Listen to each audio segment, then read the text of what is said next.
When you guys did Fort Minor, was it contracted already that you guys signed to Machine Shop already, or was it more like you guys did it and it was like so successful that now we're gonna go ahead and sign? No, we had already signed. We signed our deals before the album came out. They weren't gonna let the album come out without us being signed to something. But at the time you guys were working on the music, you guys weren't signed yet, right? No, uh, no. We started working. I mean, it happened kind of casually. Mike was like, "Hey, I'm doing this shit. Like, you guys want to jump on it?" So we did it. We were just doing demos, and then it got a little more serious, and then I guess, see, I don't know, dude. Like when we didn't remember the name, like I don't even know that that's a hit song. I'm just like, whatever. I'm just putting the verse down, and then by the time it gets to whoever at Warner Brothers, it's like, oh, this is a fucking smash. Let's go. So then we start getting offers and stuff like that from Warner Brothers to sign with them. So we signed, yeah. So we ended up signing with Warner Brothers. But after the song came out, though, you saw how big it was, though, right? I mean, you at least were able to pay attention and remember that part. Yeah, I saw it, but like every sports channel, pretty much, bro. Like, you know, every like fucking football, like every like thing is like that song. Yeah, like I noticed that it was getting played a lot in sports and shit like that. But you know, like you never really, you don't really know what it is until it's over. Like you'd have to have a hit record to even understand what I'm saying. When it's done, and you're like, damn, that shit was fucking big. Like years later, but when you're in the middle of it, you're moving so much that you don't know. You're in hotels, you're doing shows, you know, whatever. Nobody ever treats me any differently. Maybe they treat Mike like that, but I'm just the dude. I'm this fucking side piece and shit. Like I'm not the man. Got you. You know?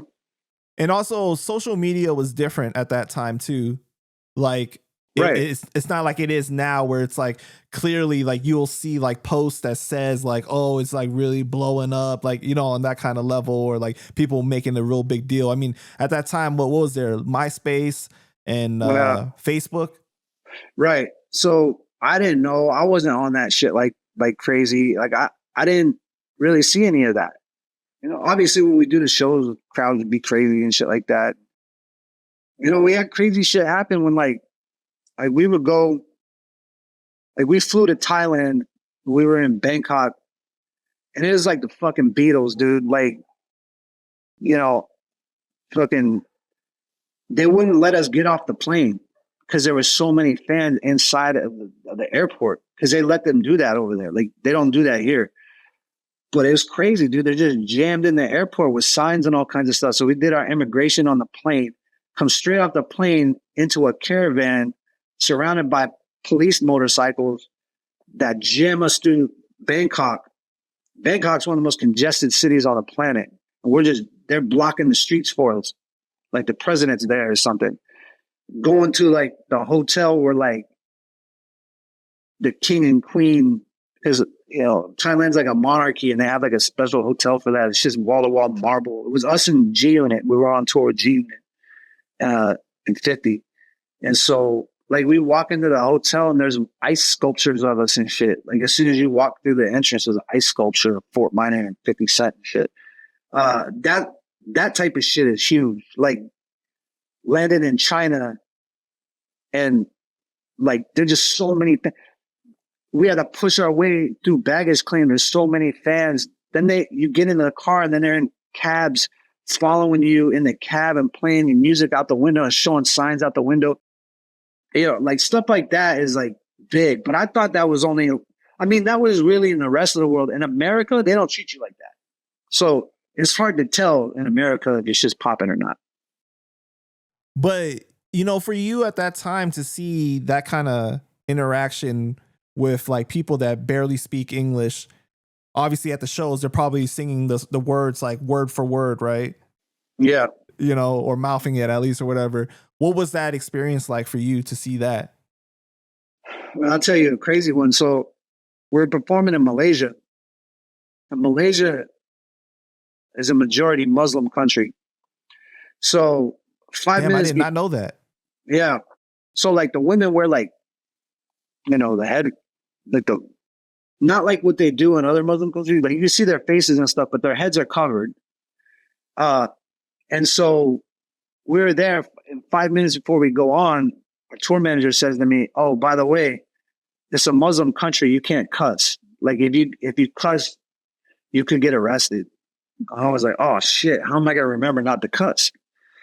And so like before we hit the stage, we had to wait so 10,000 people could do prayer. Like they did their prayers and stuff, and then we hit the stage or whatever. But anyways, I'm on stage and I'm rapping, and then these girls are in the front row, and they're rapping all the words, even the cuss words. Wow. So that was kind of a trip.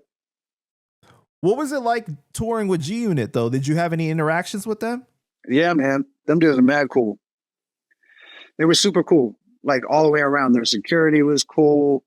50 was cool. I mean, like as soon as we got to Thailand, they like the promoters invited us to this dinner. It was a long ass table, and it was just all us and all G Unit. We just sat there, ate together. 50 got pizza. There was all kinds of food on the table that we had never seen before. So some people were like apprehensive about eating it, but 50 had a whole pizza. And so I went to the bathroom, and I had walked by 50 pizza, and I was like, "Oh shit, you got pizza." He's like, "Yeah, man, you want one? I have to make you one right now." I was like, but I felt nervous if 50's talking to me. I was like, no, I'm good. So I go back to the end of the table to my side, and I said, 50 got pizza down there. He asked me if I wanted one. I said, no. They're like, fuck that, go get a pizza. I was like, yo, Pip, can you get another pizza? yeah. Bring them a pizza down there. Like, no, they were super cool. Like 50, this is a trippy one. Like we were in Taiwan. Big ass stuff. Dude, it was I don't know how many people were there. It seemed like 100,000 people there. And we're performing. It's just a sea of people. And I'm doing my shit and I'm rapping. I look at the side of the stage and 50 just sitting there watching. He's watching as I'm rapping. And I'm like, oh fuck. So I turn it on extra fucking hard because 50's watching. I'm like, yo, I'm gonna show off now.